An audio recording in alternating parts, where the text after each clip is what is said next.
জামাতের যিনি আমির আছেন তিনি আজকেও একটা ওয়ার্নিং দিয়েছেন। ওয়ার্নিংটা ছিল এমন যে গণভোট যদি নির্বাচনের দিন হয় তাহলে কি হবে?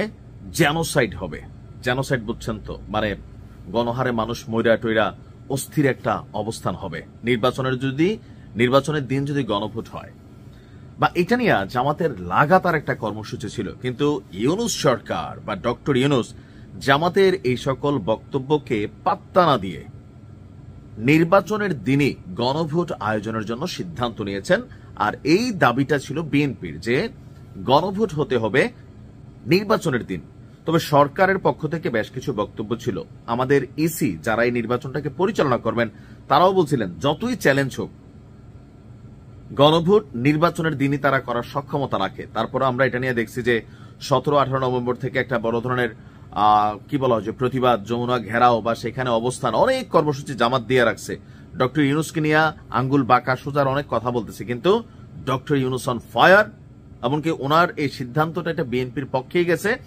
আর ওনার যে মন্তব্য, আবার দেখুন আজকে অলরেডি এটা নিয়ে আর হাঙ্কি পাঙ্কি করার সুযোগ নাই, কারণ অলরেডি সরকারের পক্ষ থেকে নির্বাচন কমিশনে চিঠি চলে গেছে। একই দিনে গণভোট এবং জাতীয় নির্বাচন এটার প্রস্তুতি নিতে নির্বাচন কমিশনকে চিঠি দিয়েছে ইউনূস সরকার। সরকারের সিদ্ধান্ত অনুযায়ী একই দিনে গণভোট করতে হবে। মাঠে কি হচ্ছে এগুলা মাথায় নেওয়ার দরকার নাই।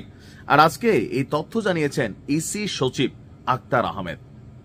তিনি বলছেন যে সরকার চিঠি দিয়েছে, চিঠিতে লেখা আছে গণভোট করা ইসির দায়িত্ব। এক্ষেত্রে একই দিনে জাতীয় নির্বাচন এবং গণভোট করার জন্য বলা হয়েছে। প্রধান নির্বাচন commissioner CEC M Nasir Uddin সম্প্রতি বলেছেন সরকার থেকে আনুষ্ঠানিক নির্দেশনা পেলে গণভোট নিয়ে পরবর্তী সিদ্ধান্ত নেওয়া হবে।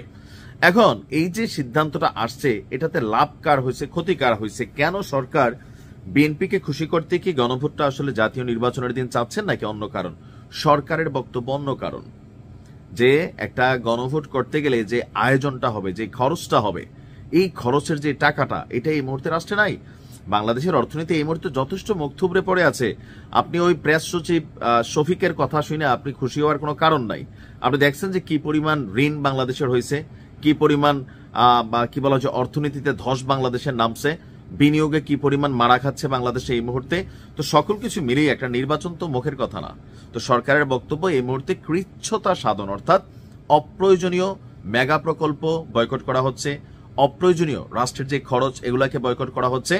সো এই নির্বাচনটার আবার দুইটি ইফেক্ট হতে পারে। গণভোটে এখানে দুইটা দলের দুইটা মেইন মতামত, জামাত কোনটা চাচ্ছে, বিএনপি কোনটা চাচ্ছে, আর এইটার একটা কিন্তু সুস্পষ্ট প্রভাব জাতীয় নির্বাচনে কিন্তু পড়বে।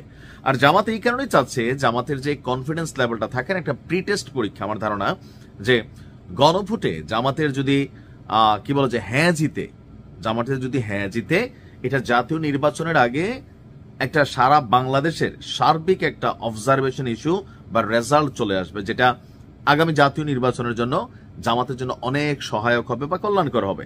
আর বিএনপি কেন চাচ্ছে না? কোনো কারণে এই গণভোট যদি নির্বাচনের আগে হয় আর সেখানে যদি না ভোট হাইরা যায়, এতে কিন্তু বিএনপি ক্ষতিগ্রস্ত হবে। কারণ মানুষ করে কি, যেই দিকে জোয়ার, যেদিকে ভিড় বেশি, পুট করে ওই দিকে দৌড় দেয়।